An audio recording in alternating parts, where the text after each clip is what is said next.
So now you talk about turning it into a triple win, and that this is a hard thing to do. How do tenants win in terms of a triple win? But you did that through a policy shift that not only provided a win for you and for the landlord, but also for the tenants. Tell us a little bit about how you changed things as a result of this situation and how that has been a win for all three entities.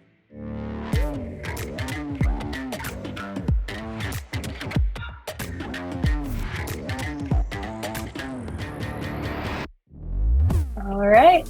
Welcome, everyone. This is a special edition of Triple Win Live. If you don't know me, my name is Laura MacMinn. I'm on the Second Nature team. I work as an event coordinator and work around Triple Win. So today it is going to be my pleasure to introduce a very special guest and a very important topic. And before I bring Phil up, I just want to take a moment to thank everyone here for your time. Our goal over the next hour is going to be to provide you with some massive value and connect you with insights from your peers and fellow industry leaders. As Andrew likes to say, we take many things lightly, and your time is certainly not one of them. So thank you for being here today. And without further ado, it is my pleasure to introduce our first ever Triple Win celebrity host, Phil Owen. And he is here today to share stories and triple wins from some awesome property managers around property awareness. So OnSight PROS is a property awareness company, which you'll learn more about what that means. So Phil, for many reasons, was our first choice to speak about this space and this topic. So Phil, I want to thank you for being here, your generosity and your time and your thoughts. And Phil is an OnSight PROS. Just real quick, you guys are your kindred spirits to Second Nature. And I personally have so enjoyed getting to know you over the years. You are generous, you are heart-led, you have massive passion for the industry, developing others, learning. You're truly just a joy to be around, and you put people at ease the minute they meet you. So if you don't know Phil yet, it is my absolute honor to introduce him to you today. And Phil, with that, I'll invite you to take it away. Well, thanks so much, Laura. And we feel very much the same about our friends at Second Nature, and appreciate you guys allowing me the opportunity to host. And thanks for promoting me as a celebrity host. That the impact to my ego was enormous, and my wife will never be able to get past. I just keep reminding her, well, dear, I'm a celebrity, so I have different privileges now. Well, today we're going to talk about winning through property awareness and triple winning through property awareness. So what is property awareness? Let's start with that. Property awareness is exactly what it sounds like. It's being aware of what's happening at your properties through whatever means, whether you use a third party like OnSight PROS, or whether you send your own team to the property, or however you maintain that. Being able to maintain a high level of property awareness is one of the huge things that we do in this industry, that you do for your clients.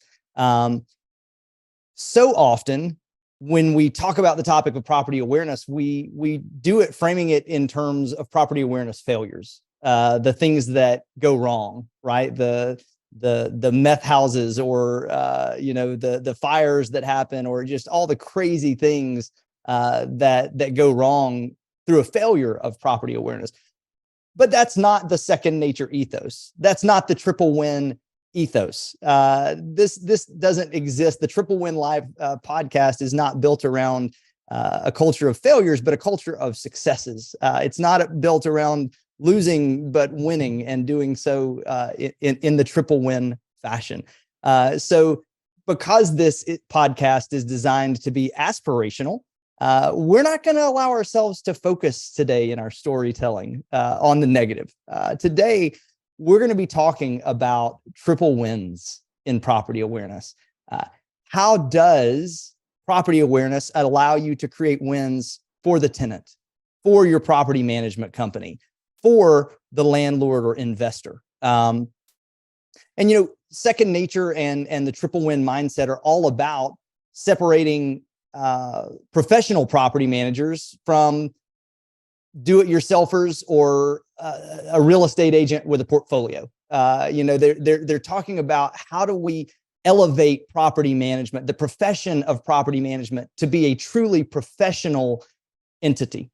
So today we're going to avoid the doom and gloom. There are plenty of salacious stories. I'm sure you've all heard them. You've probably experienced them, or at least laid awake at night, staring at the ceiling, waiting on your opportunity to experience them. And that day will come. But today we're going to be exploring stories of a property awareness gone right.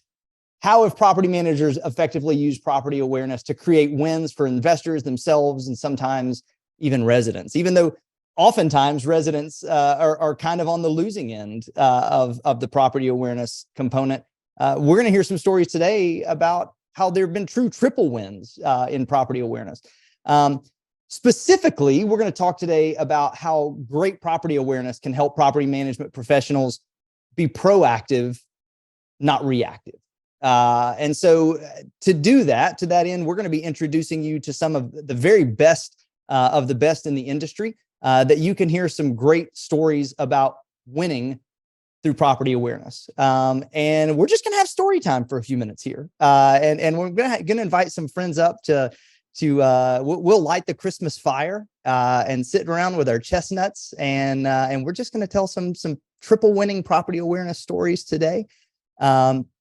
At the conclusion of story time, we want to invite those of you who are in attendance. I'm looking at the list of names and I'm like, I just want to be with all of these people. Like just some incredible people and property managers in this room. And we want to invite you to come and share some stories of your own, whether they be wins or failures. There can be some great and fun stories that I'm sure with the people in this room, you guys have got a great list of all of those. So listen to these stories and let it perhaps remind you of some of your own winning or losing property awareness stories. And we would love to hear from you towards the conclusion of the event today. So I want to start with one of my very good friends in this industry. She is from Atlanta, Georgia. She is a fourth generational property manager. She's been in property management since 2010. A trained actor and educator with a bachelor's degree in theater. She's got her CPM from IRM and her MPM and RPM from NARPM. She volunteers with multiple committees through NARPM at local and national levels, and is currently on the board, serving as a member of the board of directors with the Atlanta chapter of NARPM, as well as being an ambassador for the Southeastern region. Help me welcome Bess Wozniak. Bess, come up. Bess, it is always so good to see you. And I can tell you, spending time with you and your dad and the whole team at McCreary Realty is always so much fun. And you guys always have such great stories. Perhaps that's tied to your theatrical background. I don't know. Is that probably? Yeah. We're natural storytellers. That's fair. That's fair. So now you have a story about using property awareness to be a proactive property manager. And had everything gone according to plan, this would have been a triple win. But things didn't go according to plan in your story, did they? No, they did not. Yeah, well, tell us about it. Yeah. Yeah. So we, several years back, probably about 7 years or so ago, we had a string of water heaters that were starting to fail. And it was at various properties. And we got with our plumber, who we've worked with for decades, and said, what's going on? Why are all these water heaters failing? He said, well, they're just aging out. And water heaters nowadays are only lasting between 10 and 12 years. And we said, all right, we're implementing a policy. If it's between that 10 and 12 year mark, we are requiring that the tenant or the owners replace the water heaters. And so we started at our annual property condition reviews, looking at the water heater labels and looking up the age of water heaters. Sometimes it's really obvious on those labels. Sometimes it's not. You have to do research with the serial number. But you can pretty easily find it with Google Google's our friend. And we had our property condition review done by actually OnSight PROS. We had just started partnering with you guys at the time. And you took a picture of the label. We looked it up. We said, oh, it is like right past the 10-year mark. So it's just over 10 years old. And we said to the owner, here's a quote to replace it. This is why we recommend replacing it to prevent further damage to your property and further costs. This is a preventative maintenance item. And they said, okay, we definitely understand the reasoning behind it. Can we wait about 6 months? I don't remember why the reason that they wanted to wait 6 months, but they wanted to wait 6 months. And I said, well, that's still within the 10 to 12 year time frame. So I guess so. We can go ahead and wait. Just letting you know, it's not on us if it bottoms out. Well, sure enough, 3 months later, it bottomed out, flooded and luckily this one was inside a garage, not actually inside the home, but it flooded the entire garage and actually did cause some damage into the kitchen and laundry room that backed up to it. Lots of flooring had to be replaced, pardon me, baseboards, drywall, plus all of the water mitigation. So it was additional cost. It ended up costing them around $6,000 when it would have just cost them about $1,200 to $1,500 to replace the water heater. And they did call me up and said, well, I guess I should have listened to you. And the good thing about it, though, is anytime I have pushback from an owner now is I tell them that story. I say, I mean, you can wait, but you're putting your property and your wallet at risk. And also it inconveniences the tenants at that time. So I'm going to owners make don't an push back educated, now. I'm going to make an educated guess here. That owner has probably never deferred recommended maintenance after that time. Is that fair? They have not, and they're still with us. They originally were an accidental investor. They didn't plan to be a landlord, and they are still with us today. And they could have sold multiple times, but they are actually enjoying being an investor now. So the beauty of that is, and sorry, there's a siren going by my office right now. But the beauty of that is you guys were able to establish yourselves as the professional in the relationship and show that you had expertise, that you knew what needed to be done. You were maintaining the property awareness to see when items fell into the category of needing to have the maintenance on the timeline that you recommended. And it could have been a triple win. And the crazy part about that story is that if it had been a triple win, no one would have known that it was a triple win. Right. Because triple winning in property awareness is all about the things that don't happen. It's the stories that you don't get to tell, right? Absolutely. Because you proactively maintain the property. But as it were, I would call this a single. I would call because you guys came away looking so professional to your client. And with a story to tell that changes the dynamic that you're able to use in all your future engagements. So what now? Have you had a water heater fail since then, or have you been able to maintain it and keep away from that with the policies that you've put in place? I will say it's fewer and far between because of the preventative nature of going ahead and proactively replacing, and most of our owners listening to it. The ones that have happened, we actually had one happen very recently, just a couple of weeks ago, was a brand new property that we took on. And we had not looked at the water heater label yet. Honestly, that's really what it was. We just hadn't looked at it yet. And it failed right as the new tenants were moving in. Flooded Beautiful. The entire floor. As it goes, right? Yeah. Yep. Good old Murphy coming into effect there. But I mean, that was just and so now that's part of our onboarding is, okay, we missed this. We didn't look at it when we took on the property. We need to make sure that that's a part of our checklist, our onboarding checklist. Whenever we take on a new property, is to take a look at the water heater label. So I know, and this has been a passion of your dad's. For y'all who don't know, Michael McCreary is Bess's dad, and just one of the brightest and best guys in the industry. But I know like water heaters has been a passion of his. Like that's like, but what other things do you guys look for in terms of the proactive property awareness I know water heaters is a thing, but what else do you look at and go back with recommendations when you get eyes on the property? Are there other items that you're similarly proactive with? Yeah. So, I mean, with pretty much any appliance in the home, we're looking at, okay, what age, what's the current condition of it? Are some of the, are we seeing more maintenance requests coming in for certain things? And if that's the case, then how can we proactively prevent this from becoming a much larger issue? And then one thing that we are looking at on the exterior is we're looking at the condition of, as best as we can see it, obviously from the ground, is the roof and gutters. Those are, and like the fascia and soffit those are things that tenants aren't going to be looking at.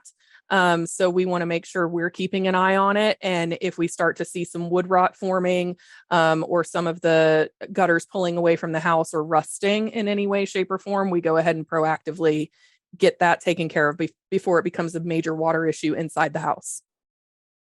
Got it. So, well, Bess, thanks so much for coming and sharing your story. Always appreciate hearing from you and seeing you. Can you guys just give Bess a little love on her way out and thank her for being here? Bess, thank always you so much for having me. Thank you for being here. Well, my next guest is a gentleman that I just have such a tremendous amount of respect for, and one of the best and nicest guys in the industry. Somebody that I just absolutely love spending time with. He is the owner of Welch Randall Property Management in Salt Lake City, Utah. He manages around 400 single family doors and just over 4,000 HOA units. So let's just go ahead and stop and say a little prayer. And if you have any leftover antidepressants or anxiety meds, if you can go ahead and get those packaged up to send out at the conclusion of this event. Former NARPM Utah chapter president and current chair for the Utah Apartment Association. A trail runner, a marathoner, a lover of all things travel. And I can tell you, a terrible wordler. Brad and I are in a Wordle golf league together. And Brad, you make me feel good about myself watching you wordle. And I appreciate that about you. But let me welcome Brad Randall. You guys give Brad some love as he comes to the stage. Well, Brad, thanks for being here. Now you're in Utah now? Yes, sir. Okay. Yeah, so we're waiting for a couple inches of snow tonight. Now, have you guys have had your first snow of the year, right? Like how many snows have you had so far? So the resorts have a base of right around 50 to 60 inches right now. So it's a good start to the season, which we need. Anybody Nice. out west knows all of us out west need water. So Wolf is nodding. He gets it. If you live west of the Mississippi, any water is good water for us right now. Yeah. Now, a lot of our guests here I see are from Texas. Can you explain to them what snow is? I'm just kidding. Well, you had a story that really is a true triple win. And yours is unique in that it started as a double win. But because of your proactive property management, you turned it, you stretched a double into a triple. And that's what Brad Randall does. So you had a move out report that exposed an unpleasant surprise. Tell us about that story. Yeah, thank you so much for letting me share, and appreciate all you do, Phil, and the Triple Win team. So we had a move out in June of this year, and we had been in this single family home, about 3,000 square feet. We had been in the home just under 3 months prior to the move out. So the last walkthrough happened 3 months, later. The tenant has moved out. They provided their notice, everything like that. And when we went into the property, there was like cans of paint splattered on the walls. The carpet was missing in a bunch of the rooms. I mean, it looked nothing like our last quarterly walkthrough. And to the point where it was like tens of thousands, it was a lot of money to like get this thing back. And it was an owner that has multiple properties with us. And the hard thing for us initially was we had followed our checklist that we had with regards to getting in the property and seeing it. the tenant had provided notice, but the tenant had let somebody without us knowing the last month move in, and it's this person that caused all the damage. So does that happen in this industry? I wasn't aware that was a thing. yeah, I mean, it's none of you can relate, I'm sure, because we've never had an experience like that. But it was one of those move outs like we all have periodically, that it's just like that nightmare scenario where, and of course it happens to one of your best owners, you know, that you're like, oh, I hate giving this type of news to this owner. So you had to deliver that news. Tell us a little bit about how that conversation went. Yeah, so I mean, we didn't beat around the bush with it. We just said, you know, we're going to upload a report to your software portal.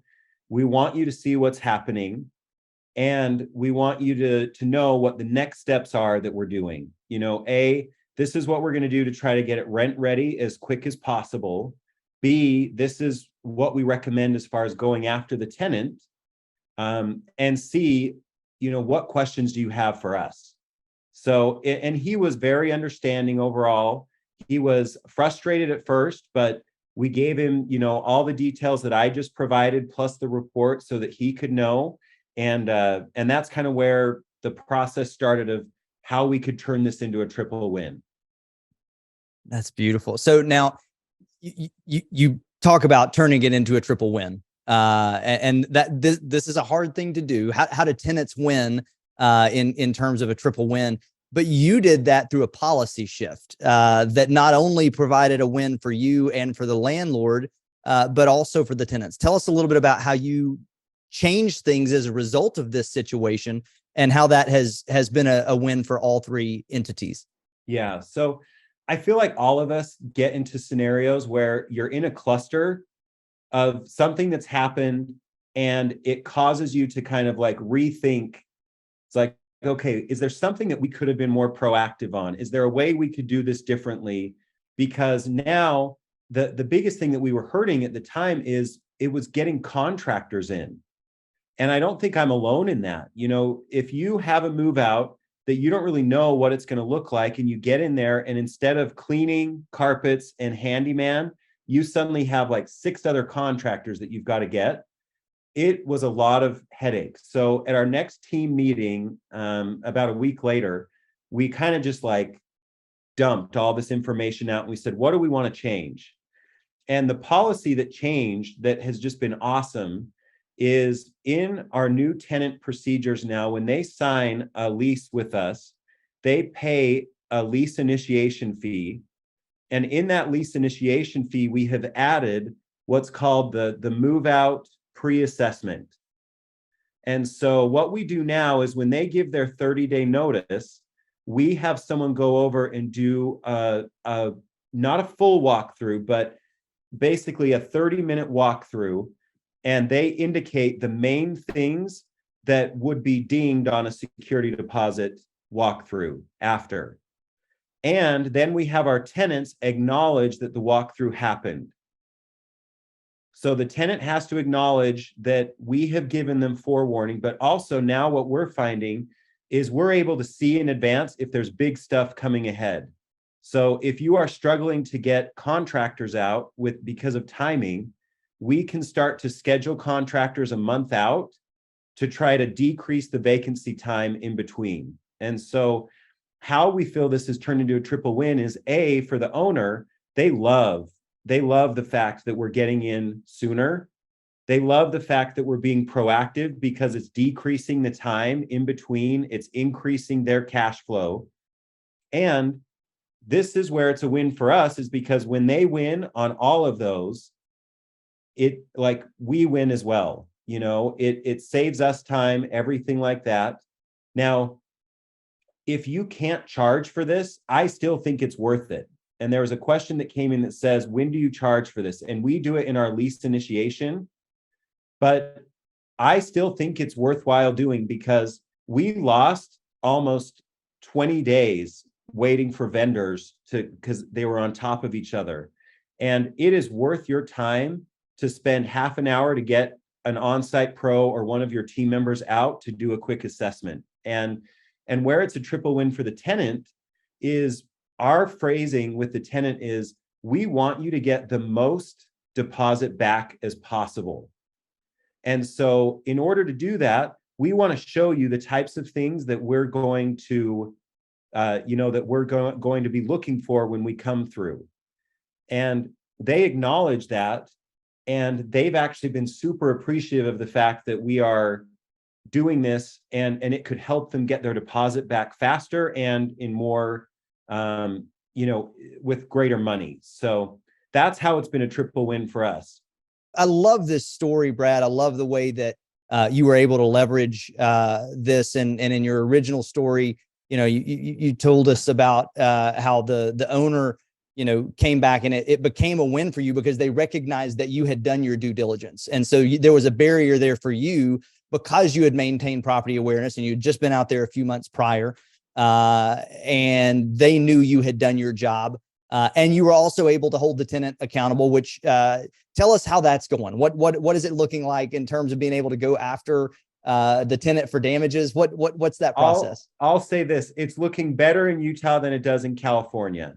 Yeah, I'm seeing in the chat there are some folks who are jealous of the Utah abilities we here. We're not Idaho. Idaho and Wyoming, it's like bring a gun and they'll figure it out. But Utah, we do have like more tenant or landlord friendly laws. But right now we're garnishing wages to have this paid back. So it's not happening immediately, but the owner is being paid back over time.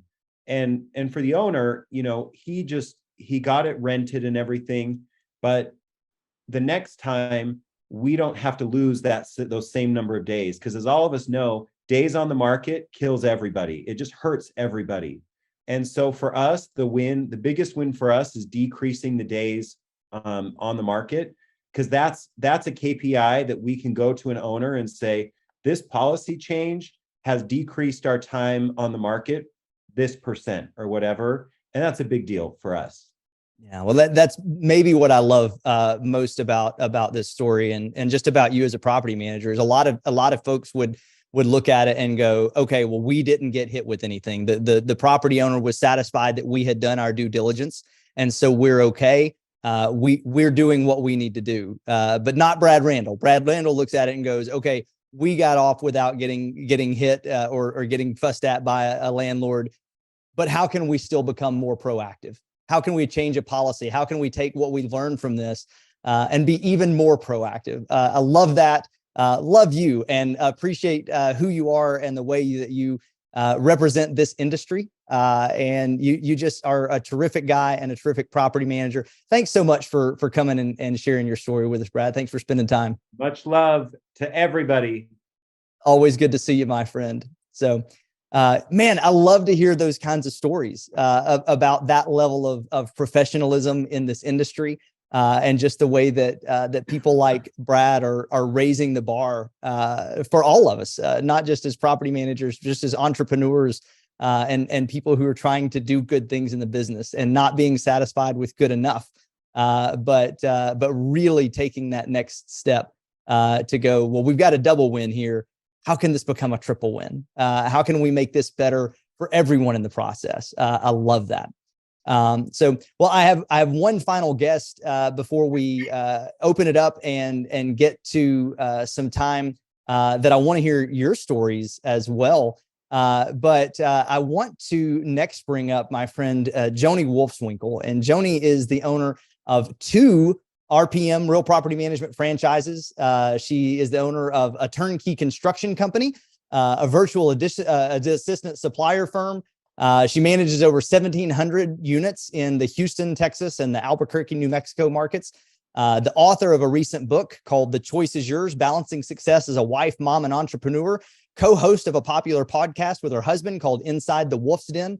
Her property management company was just featured as the franchise of the year for their outstanding business practices, beating out 400 other franchise owners in North America.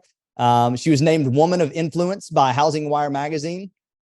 She is also a former wrestler, bodybuilder, and a green thumb gardener. So the trivia that you don't know about Joni Wolfswinkel, if you don't know Joni Wolfswinkel, you will. because this gal right here is doing some great things and making some waves.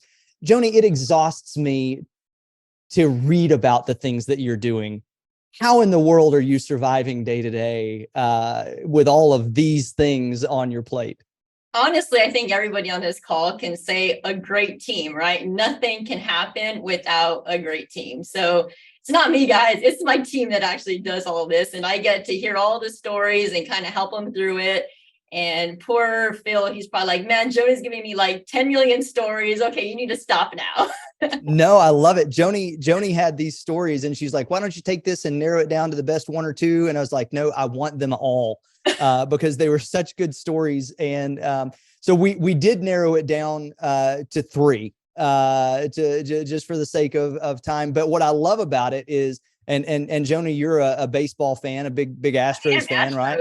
Go Astros. So today, Joni is going to hit the property awareness cycle with a single win, a double win, and a triple win. And let's start with the single win. You encountered a situation recently where you proactively discovered a lease violation that potentially shielded your investor and yourself from significant liability. Tell us a little bit about that. Yeah, absolutely. And I think it actually turned into a triple win. That was the newest thing this week. So tell you. Oh, you can't start changing the game on me now. No, this was supposed to be the single, Joni. I know. However, it's good at the end. So it actually started with a periodic inspection with OnSight PROS. Showed up to the property. The tenant answered the door, was surprised that we were there. She had no idea we were going to be inspecting the property. And in fact, your guy thought that we were at the wrong house. So he's looking to make sure that we're at the right property. Just to be clear, we scheduled with someone. I don't know that it was her, but we scheduled with someone. It was not her, yeah. And so bottom line, they were actually using the property as an Airbnb property. And so the tenant, when we got to the property, the tenant was just upset at her landlord, which was the tenant on the lease. Just cussing him out, saying that he's not doing any repairs and that she's tried calling him and I think he was charging her like $5,000 a month. I mean, this is a property that's probably, $1,300 a month, right? And so quickly your guy was like, all right, I'm just going to take my notes and be out of here. And, he called our office. And so we investigated it. Sure enough, it's on an Airbnb site. And so I went ahead and actually called the tenant and said, hey, look, like you're in violation. You need to surrender this lease, basically. I kind of threatened him a little bit. He was also an agent. I found that out. So I kind of threatened him a little bit. I love that. Threatened him a little bit. Yeah. And so it went on a few days and finally he's like, look, okay, I'll give you back the property. And so he did. Give us back the property. And then I actually called the tenant, the one that was leasing Airbnb, and I kind of told her what was going on, apologized to her. And I said, but look, we would love to lease to you if you like the property and want to stay. And she's like, you know what? Like, I'm here for the long run, so I would like to stay. And so did her credit check, background check, all that turns out great. And we ended up leasing the property to her. So, yeah. So, and now we know the Paul Harvey rest of the story. That's beautiful. So that this ended up, property awareness ended up protecting the landlord, the property manager, and got you an awesome new tenant who is legally there as opposed to being on a sublease.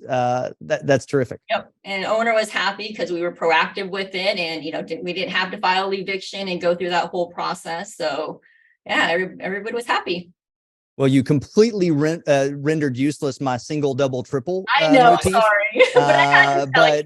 But what a great triple win. I love that. And you pulled a Brad Randall and took a single and stretched it into a triple. That's pretty strong right there. So, let's talk about your double. Okay. All right. So you had a double win where getting eyes on the property prevented a tenant from being able to feed you and the homeowner with some bull. A pit bull, to be exact. Tell us the story. Yes. Not literally trying to feed you a pit bull. That's not right. But tell us the story. Yeah. So leased the property to a tenant. Of course, they had no pets, nothing on their application, all that. They signed the pet addendum with pet screening, all that good stuff, right? And then a couple of months go down and the HOA calls us and says, hey, by the way, I'm getting a lot of complaints from neighbors of your rental property stating that there are 3 pit bulls roaming around in the neighborhood. And they're scaring the children, and you need to know. I'm like, okay, well, let me investigate this first, and then we will go from there. So looked at the application, no pets, nothing like that. And so we did a periodic inspection, and sure enough, we get to the door, we hear a bunch of dogs barking, and actually the tenant opened the door, and he actually allowed us to go in the property. I made sure that obviously the pets were up, right? Went inside, and I mean, he had only been there a couple of months, so there was not a whole lot of damages. I think there's some scratches on the door, that kind of thing. But after that, we sent him a notice to go ahead and remove the pets. He did not want to do that. And so we ended up filing eviction on him. And so went to court, got him evicted. And funny story, the judge so when he went to court, though, he told the judge that he pulled the emotional support animal on that, saying that they were for his emotional support. My husband actually went, because who doesn't need 3 pit bulls for emotional support? Well, I mean, that's some big emotional support right there. What was funny is that, so my husband actually went to court on that one. And when he's telling the story to the judge, he says, well, Your Honor, if he really needed them, why aren't they in the courtroom today?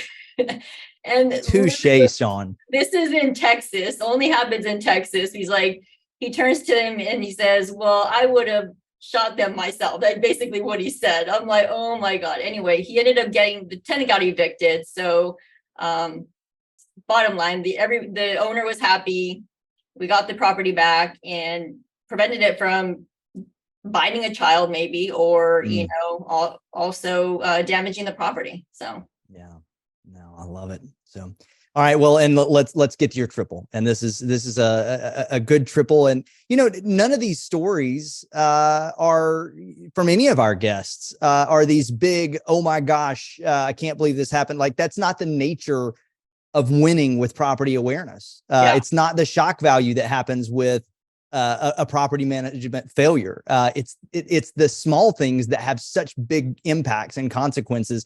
And it's the shock value stories that you don't get to tell that happen as a result of great property awareness. So you had another story where an equipment malfunction resulted in unreported maintenance that posed a danger to the tenant and a liability to you and the investor. Tell us a little bit about what happened. Yeah. So on this situation, so it actually was also discovered on a periodic inspection. And in fact, the tenant ran into the garage door. And so when our inspector got there, I mean, the garage door was pretty much bashed in, it was pretty much just hanging there. And really, I think the tenant was just scared, number one, that they might get evicted for it. And also they didn't have any money to repair it. So they didn't report it. And so we quickly got on that, went ahead and replaced it, of course, charged it to the tenant, and we helped the tenant with that as well. They couldn't pay it all at once. So we did a payment plan with them. So that way get them back on their feet. And potentially it saved some liability as well. If that garage door would have fell on, the tenant or their children, that could have been an issue. Yeah, that can be a real big problem. And for, water ingress and I mean, all kinds of things that can cause damage to the property and damage to the tenant's belongings and long-term issues that have to be remedied. Yeah, that can be a really, really bad situation. Yeah. So good deal. Well, Joni, thanks so much for being here. I know you've got a billion things on your plate. Thanks for taking time. Let's give Joni a hand and appreciate her. Joni, thanks so much for all you do. You bet. Absolutely. So, well, thanks to all three of our guests. Terrific people, terrific property managers, people that you should get to know and learn from. But this isn't meant to be a one-way conversation. This is meant to be an interactive podcast. And I see some great property managers in this room who I know have some incredible stories of your own, or maybe you have questions and things that you want to run by me, or even lessons learned and suggestions for best practices that you would be willing to share with the group. So at this point, we're gonna pull the chestnuts out of the fire and just go to a roundtable conversation, and go out of spotlight view and pull it into the community, because this is the time that we just want to open up the floor for stories, for questions, for ideas, for suggestions, for best practices. What say you, Triple Win Live podcast attendees? What you got? We'll bring up Hal first, and then we'll bring up Sam. Let's do it. It's listening to Bess about the water heaters. There's no triple win, single, double, or single. It's more about just doing the preventative stuff. And like you said earlier, Phil, you never know when you've helped somebody out by telling them these things. And I think a lot of us, like Brad's example, you learn by mistakes, you learn by experience. So now we've gotten to the point that we have annual gutter cleaning. We have chimney flue cleaning every 3 years. We do dryer vent cleaning because there's such a big cause of house fires every 3 years. And one that I know a lot because we also offered insurance product to the landlords, and I shopped and compared a lot of them. I don't know if it's helped anybody, but I'm always reminding them that almost all of their insurance policies take your roof from full replacement value, what's called RCV, to ACV, actual cost value, when they get to 15 years. So, most people don't. I've learned over time, most people, if you offer them something, they don't tend to take it. They don't respond. If you say, we're doing this unless you opt out, then it happens all the time, and so it's like that in the gutter cleaning. I mean, how many times did we offer people, would you like your gutters cleaned? No, nobody responds to, and then you go ahead and say, we're cleaning your gutters unless you respond. Guess what? We clean 95% of them. But the same thing here, we recommend each year, if your roof's getting close to 15 years, do you want a roof inspection? We tell them what the insurance consequence is. 2 people say, yeah, look at my roof. But, those are the kinds of things you could have a real win when you catch them for somebody. Love that. And golly, there are a few people in this industry who pay as close attention to things as Tal Kramer. Tal, you do a tremendous job with not only property awareness, but your policies and procedures surrounding that. Love watching the way you manage properties. I love to learn, and there's a lot of great people in this industry. Good stuff. Sam, you said you had something. I got a couple quick ones. We're in the Northeast, and we have a lot of oil furnaces. And so that's one that we like to do preventively, is to service a furnace, because when there's more load on it, because it's really cold, is when the furnace finally isn't able to keep up. And so then you're preventing an emergency maintenance call. A lot of times all they're going to do is get it started again. You still have some other issue. It's either not clean or you need something else. So what we do is about October or November, we send out a message asking everyone to turn on their heating systems, make sure they're working. Of course, not everyone does that, but at least we can try to get some kind of going before it does really get cold. So that's one thing that we do. That's, I think, maybe it's a double. The other thing that I wanted to bring up, which happens to us, it's happened to me a couple times, and this goes back to kind of what Brad talks about with some preventative maintenance. We have a lot of sewer systems and sewer lines.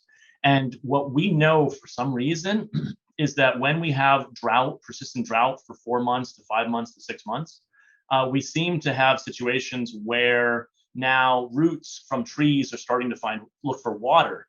And they actually go into the sewer lines and they actually clog it up. And then you can have a really bad backup at no fault to the tenant. It's not flushable wipes in this one instance, right? And so what we're trying to do now is every 2 years, pretty much whether we feel like we should or not, we preventively rooter it. We get a report to say whether or not there was actually any roots that were taken out while you were doing it.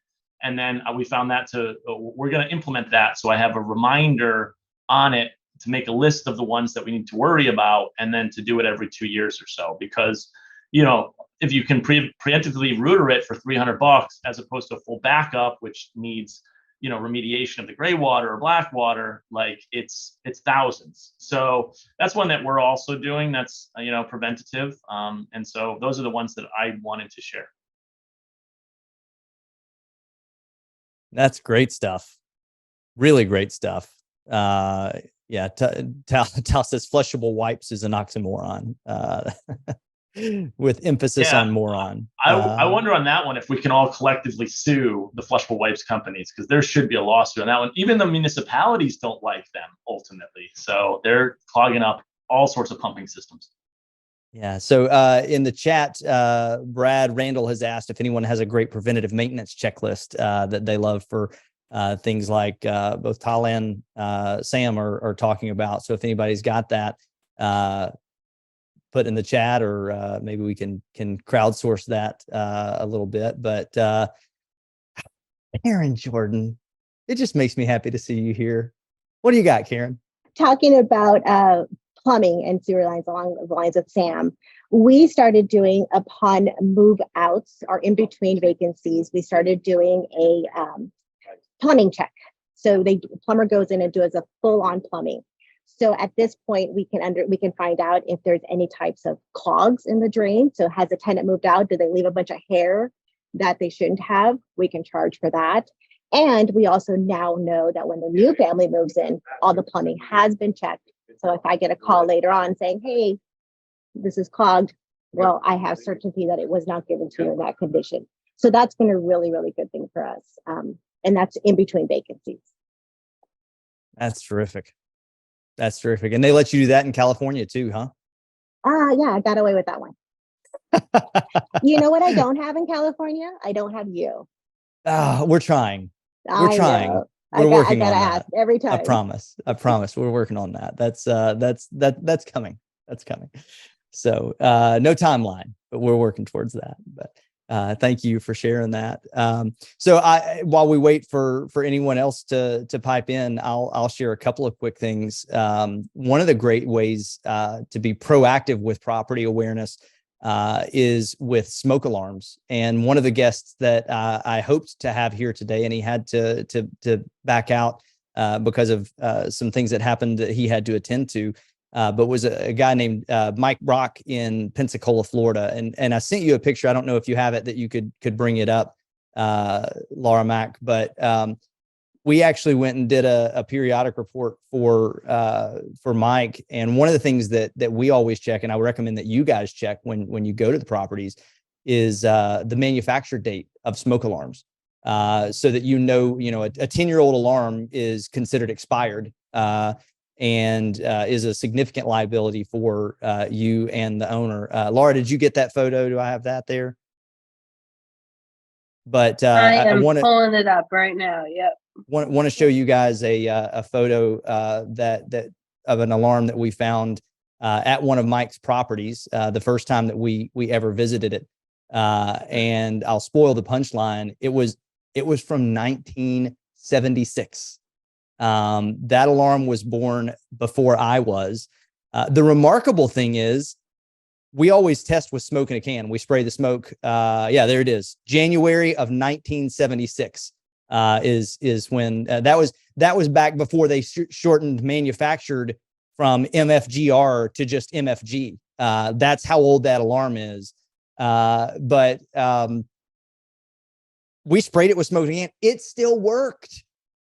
Which is the old "they don't make them like they used to" adage, I think, but still functional, but quite a liability. But testing those smoke alarms, checking the manufacturer's dates, those are great ways that you can be the professional and keep people out of the soup without them even realizing that that's something that they need from you, and you get to be the professional and educate them. And I see Jim with his hand up, which just makes me smile because I see a little silhouette of a man. Jim, you have the floor. But something to kind of piggyback what you were just talking about, we use another company. He's a vendor with NARPM. Used to be called Mr. Rekey. Now I think it's called Rekey America or something to that effect. Where the triple win comes in Texas, we are required to rekey a property in between tenancy. That's at a landlord's expense. And the other time we rekey it, if it's because of a tenant negligence, then it's the tenant expense. But when they go in there to do the rekey, we follow a process. Number one, the rekey, and by Texas law, has to be done within 7 days of occupancy. It can be done beforehand. However, what we do is we set it up to where they make an appointment with the new tenant. And the reason we do that is that way the tenant is present, first of all, so they can get the keys. Number two, they see that it's actually being done, not having to take somebody's word for it that it's been done. And then while they are out there, the key company goes through and they have several things that they do. They go through the property to make sure it's all updated as per our Texas property code, which means there has to be keyless locking devices on each exterior door. There has to be some type of a viewing portal on each exterior door. That doesn't mean just because there's a side window on a front door does not necessarily meet the criteria. It has to be very clear and you can see the full porch. They go through and they check all of the smoke alarms and the CO alarms. If the smoke alarms, we have it in our policy, if the smoke alarm is 8 years of age or older, they are automatically replaced. I know the law is 10 years, but heck, we got tenants that are going to be, most of our tenants are staying in properties now for 4 or 5 years. So that's why we do the 8-year mark. If there's not a CO detector, while it's not required by law in most of the areas we manage, we still put it in because, as I tell the owners, it's very inexpensive insurance. May as well have the CO alarm. It's going to cost you a couple of bucks, but it's a lot cheaper than getting your name on the headline of tomorrow's paper. So they go through and they check all that stuff, and they will even go through and just check the filters for us, the AC filter, to confirm that we have the correct filter sizes for our filter program. So these are all things that we do that are benefit to everybody involved, and it's a nominal expense to get it all taken care of. Love that. And that is one of the great things that you can do from a preventative maintenance standpoint is check those filters. And Sam put in the chat a great piece of feedback, and I completely agree. Is when you have the opportunity, change those smoke alarms to the 10-year tamper-proof that have the lithium-ion batteries. It's amazing to me how many times we find a battery or an alarm that has no battery, not a dead battery, but no battery. And the tenant's like, oh, yeah, it's in my remote control over here, because their remote died. And they were like, I'd rather have a remote control than a working smoke alarm. So switching to those 10-year lithium ion is a really good practice to go down that path. So to Jim's point, I'll tell one more story. Mark Ennis, who was here earlier, actually went to a house, and we always check the air filters when we're at the house, which is something I highly recommend that you guys get eyes on the property, and use second nature, of course, but make sure that the tenant is actually changing them. Make sure that they're putting them in. And Mark got to a house one time, and he asked the tenant, he said, hey, where is your air filter? And the tenant said, oh, I don't know. And he said, oh, does your property manager come change it for you? Or he's like, I don't think so. And he said, well, how long have you lived here? I said, 7 years. 7 years that filter hadn't been changed. It was just the cardboard around the edge. Man, when you're not, now the amazing thing is that the heat and air was still working. So whatever that was, I want one of those in my house. But getting those eyes on the property and just doing those little things like making sure that air filters are being changed effectively, and it has the current date on them as printed by second nature, right? That they're abiding by what is being provided for them, and periodically getting eyes on the property to verify that. Trust but verify, right? Isn't that the thing? But very good. Laura Mack said she had no idea that you were actually supposed to change the air filter before she started working at Second Nature. That's amazing to me. But I mean, these are the tenants that live in our houses, and they don't all know. I mean, it's just part of it. And so those are great best practices. So, well, thanks again so much to our guests today. Thanks to all of you who contributed and share stories and shared ideas and best practices. Thanks so much to Second Nature for having me as a guest celebrity host. It has been a pleasure to be with you guys today. I hope you're able to take some things from it and be inspired to go and do great things and proactively manage your properties and get some of those triple wins through proactive property awareness. I'll turn it back over to you, Laura. You're a master. Phil, thank you so much for your time and your energy and just the great vibes that you and all of the amazing guests that you brought in to share their stories brought in. It was a phenomenal hour. It went by way too fast. I can't believe that was 60 minutes. Thank you all for your time. That's all for today's Triple Win Property Management Podcast. Thank you so much for listening. Thank you so much for sharing a piece of your life with us. We do not take it for granted.